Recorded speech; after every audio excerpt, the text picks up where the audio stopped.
Hai, selamat malam, salam sejahtera. Paling mengejutkan, pendedahan terkini daripada Rafizi Ramli adalah apabila kapal perang Malaysia yang tak siap-siap ini dikatakan oleh Rafizi.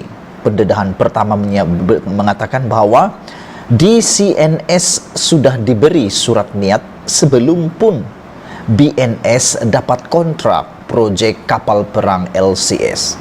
Wow, apa cerita ini? Ikuti terus ulasan ini, jangan kemana-mana. Seperti yang Rafizi telah janjikan, beliau kata dalam 1 bulan Ogos ini, beliau akan dedahkan skandal 9 bilion melibatkan kapal perang Malaysia LCS yang tak siap-siap lagi. Projek ini sudah bermula sejak tahun 2011 lagi. Namun, menurut Rafizi, isu skandal ini menyerupai skandal 1MDB. Aku amat tertarik, aku amat teruja untuk mengetahui apalagikah yang tersembunyi di sebalik kapal perang yang tak siap-siap ini. Sehingga menurut Rafizi, ada juga yang dia mau dedahkan terdapat syarikat-syarikat palsu yang digunakan untuk melarikan wang negara, kata Rafizi. Itulah pendedahan yang aku tunggu-tunggu selama ini, yang beliau kata dia akan bongkar selama sebulan ini. Inilah yang aku tunggu-tunggu. Setiap hari kita tunggu. Tapi hari ini aku sajikan kepada kamu semua pendedahan pertama oleh Rafizi Ramli tentang isu kapal perang yang tak siap-siap ini. Pendedahan pertama ini amatlah mengejutkan apabila menurut Rafizi Ramli, kapal perang atau DCNS sudah diberi surat niat sebelum pun BNS dapat kontrak projek kapal perang LCS. Apa cerita bosku? Apa cerita bosku? Sebahagian besar dari masalah-masalah yang menyebabkan penyelewengan dan kelewatan projek kapal perang LCS berpunca daripada 2 keputusan utama. Pertama, penukaran reka bentuk kapal dari kelas Sigma yang dipilih oleh TLDM kepada kelas Go Wine yang ditolak TLDM tetapi diluluskan oleh Menteri Pertahanan. Yang menjadi persoalan sekarang, siapakah Menteri Pertahanan pada waktu itu? Tidak lain tidak bukan Zahid Hamidi. Namun Zahid Hamidi memberikan penafian beliau terlibat di dalam perkara tersebut. Yang menghairankan, menurut pendedahan pertama ini, penukaran reka bentuk kapal daripada Sigma kepada Go Wine adalah menjadi faktor utama lambatnya kapal ini selesai. Kerana sebenarnya yang dikehendaki oleh TLDM ialah kelas Sigma. Namun yang diluluskan oleh Menteri Pertahanan pula adalah kelas Go Wine. Selain daripada itu, kedua, pelantikan kontraktor dan perincian kontrak berat sebelah yang merugikan negara dan TLDM. Inilah yang paling menyakitkan hati, yang menyakitkan kepala kita sebagai netizen dan rakyat Malaysia. Ialah uang yang digunakan itu bukan uang yang dapat percuma. Ianya diperoleh daripada cukai para penduduk atau netizen yang ada di Malaysia. Namun menurut Rafizi, pelantikan kontrak dan perincian kontrak berat sebelah yang mana terang-terangan merugikan negara dan TLDM. Isu penukaran reka bentuk dari kapal Sigma kepada Go Wine menjadi tumpuan siasatan jawatan kuasa kira-kira awam negara, iaitu PAC.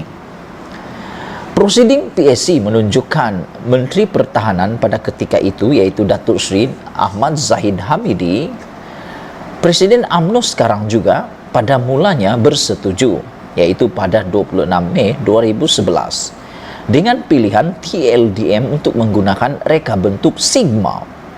Namun yang menjadi persoalan ialah akan tetapi 2 bulan selepas itu, yaitu pada 11 Julai 2011, Menteri Pertahanan menukar keputusan itu dan bersetuju dengan cadangan BNS, kontraktor utama kapal perang LCS, untuk menggunakan reka bentuk Go Wine pula. Kenapa berubah pertukaran pikiran, berubah keputusan ini dalam begitu cepat, 2 bulan saja berubah? Apa pentingnya? Apa pentingnya pertukaran reka bentuk dari jenis Sigma kepada Go Wine ini? Ikuti terus ulasan ini karena Anda tak akan rugi mengetahui isu dan pendedahan ini. TLDM memilih Sigma demi keperluan dan kehendak pertahanan negara kerana kelas Sigma dinilai sebagai lebih baik dan lebih moden berbanding kelas Go Wine. Apabila Zahid Hamidi menukar reka bentuk kepada kelas Go Wine, ini bermakna keupayaan pertahanan laut tidak akan menepati kehendak dan perancangan TLDM. Lebih penting lagi, reka bentuk Sigma dan Go Wine melibatkan subkontraktor yang berbeza. Reka bentuk Sigma jika dipilih melibatkan kepakaran pembinaan kapal dari Belanda, berbanding reka bentuk Go Wine yang melibatkan kepakaran dari Perancis. Dari sinilah kita dapat menyelami punca sebenar berlakunya skandal ini. Ada pihak berkepentingan yang mahukan subkontraktor dari Perancis dipilih untuk membekalkan reka bentuk dan membina kapal LCS ini. Walaupun keputusan TLDM adalah untuk kapal kelas Sigma. Wow, lebih menarik, tambah menarik. Subkontraktor dari Prancis ini bukan asing lagi dalam skandal pembinaan kapal di Malaysia. Akhirnya, subkontrak yang dilantik adalah DCNS, yaitu kontraktor yang sama terlibat dalam pembinaan dan perbekalan kapal selam Skropeni. Lebih teruk lagi, dokumen-dokumen dalaman BNS yang dibocorkan kepada saya turut mengandungi dokumen berikut. Pertama, sebut harga dari DCNS bernomor 10 DCI SASI 0097 kepada BNS bertarikh 23 Disember 2010. Sebut harga dari DCNS bernomor 11 DCI ASI 0029 bertarikh 4 April 2011.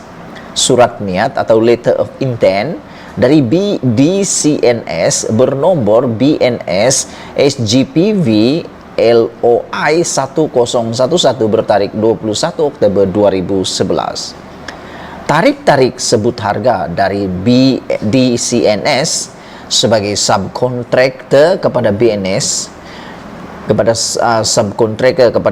sebagai kontraktor utama kerajaan Malaysia adalah sangat penting apabila kita membandingkan garis masa skandal ini. Surat lantikan Letter of Award dari kerajaan Malaysia melalui Kementerian Pertahanan untuk melantik BNS sebagai kontrak projek kapal perang LCS hanya dikeluarkan pada 16 Disember 2011. Ini bermakna DCNS bukan saja telah mendapat maklumat sepenuhnya mengenai rundingan pembinaan kapal perang ini, malah DCNS telah pun menghantar sebut harga dan diberikan surat niat sebelum pun BNS dilantik menjadi kontraktor utama. Satu siasatan dalaman BHIC, Boston Heavy Industry Corporation, yaitu salah satu syarikat induk yang memiliki BNS, telah membuat kesimpulan berikut.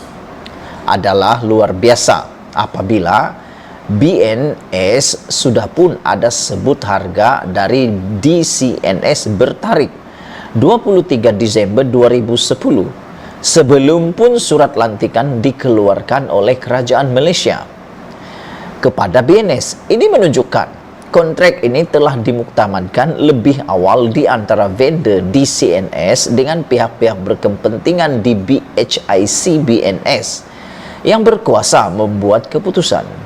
Sejarah DCNS dan amalan korupnya yang merasuah individu-individu semasa rundingan kontrak pertahanan diketahui umum dan telah menjadi kes mahkamah di Perancis setelah pihak berkuasa Perancis menyerbu pejabat DCNS dan Thales. Saya yakin rakyat Malaysia bersetuju dengan saya bahwa pegawai-pegawai di BHIC BNC adalah ikan bilis yang tidak mempunyai kuasa untuk mengubah keputusan strategik pertahanan negara dengan menukar reka bentuk kapal perang dari yang diputuskan oleh TLDM kepada yang ditolak TLDM.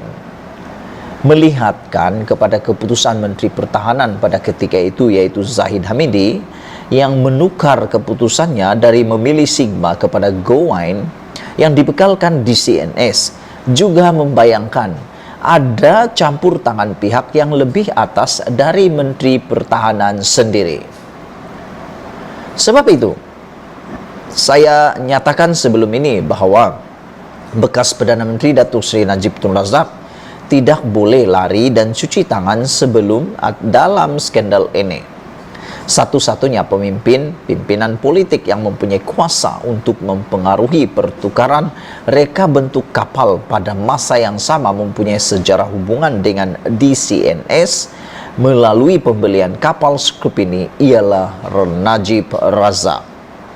Pertama, beliau lebih berkuasa dari Menteri Pertahanan pada ketika itu untuk mempengaruhi keputusan menukar reka bentuk kapal agar subkontraktor dari Prancis yaitu DCNS dipilih. Kedua, beliau mempunyai rekod pribadi yang memilih DCNS dan rakan sekutu DCNS yaitu Thales untuk projek-projek besar negara. Selain daripada itu, projek kapal selam Scrupeni dan kapal LCS Thales juga mencetuskan kontroversi dalam tahun 2012 apabila terbabit dalam skandal anugerah projek LRT kepada George Ken, sebuah syarikat pembuat pipe yang tidak ada pengalaman membina LRT. Saya telah mendedahkan skandal ini pada tahun 2012 dan Anda boleh baca di sini, yaitu di laman Rafizi Ramli. Saya menunggu bagaimana Najib Razak akan menjawab persoalan-persoalan ini. Pada masa yang sama, saya akan terus mendedahkan pelbagai penyelewengan yang telah berlaku sehingga menyebabkan tidak ada satu kapal pun yang disiapkan setakat ini. Ditulis oleh Rafizi Ramli, Timbalan Presiden Keadilan 8 Ogos 2022. Malaysia kita punya, kita jaga sama-sama, cintai Malaysiaku. Kita jumpa lagi. Bye-bye.